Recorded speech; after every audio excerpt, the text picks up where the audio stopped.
When you come into this beautiful church by that entrance, you have to go by a contemporary statue of the Holy Family, one that I commissioned from Joan Shields, who did that beautiful piece of work and has been out there ever since. And it's placed on a stone pedestal. And on the stone pedestal, I found an expression of Pope John, now Saint Pope John Paul II, that says, "Family, become what you are." Think about it. To be a family, you have to work at it. It's not a simple thing. It doesn't just happen, especially in today's me world. You know, so many people who do get married, and some of them don't bother to do that anymore either, but, you know, I could go on and on, but things have changed. To realize that it's not a me thing, it's a we thing. And to be family and to really be what a family should be. And that is a group of people that are a community, that love one another, that care for one another, that set an example for each other, who truly are patient. And, well, St. Paul does it so beautifully in today's reading. No sense in my repeating it, just it's right here. Heartfelt compassion, kindness, humility, gentleness, and patience, bearing with one another and forgiving one another.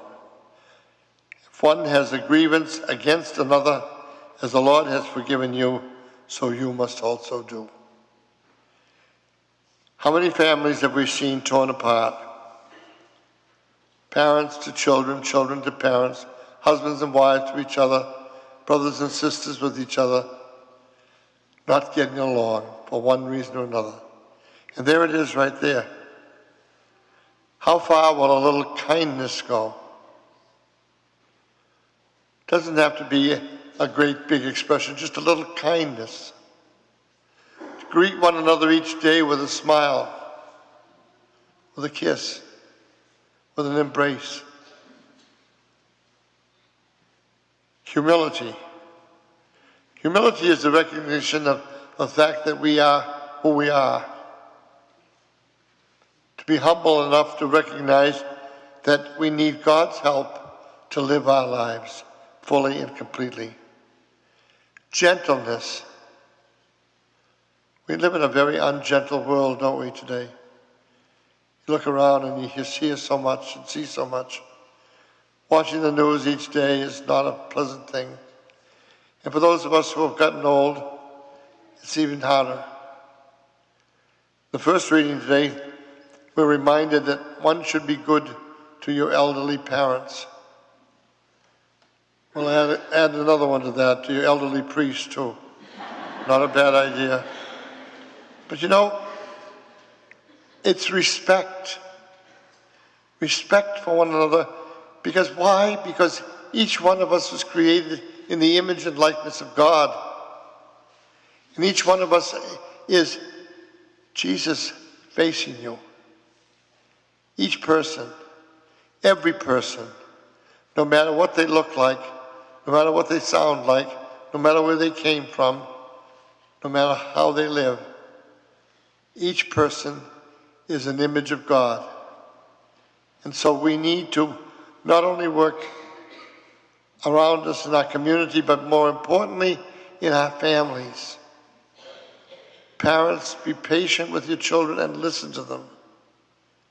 And children, do the same with your parents. Be patient with them too, and listen to them.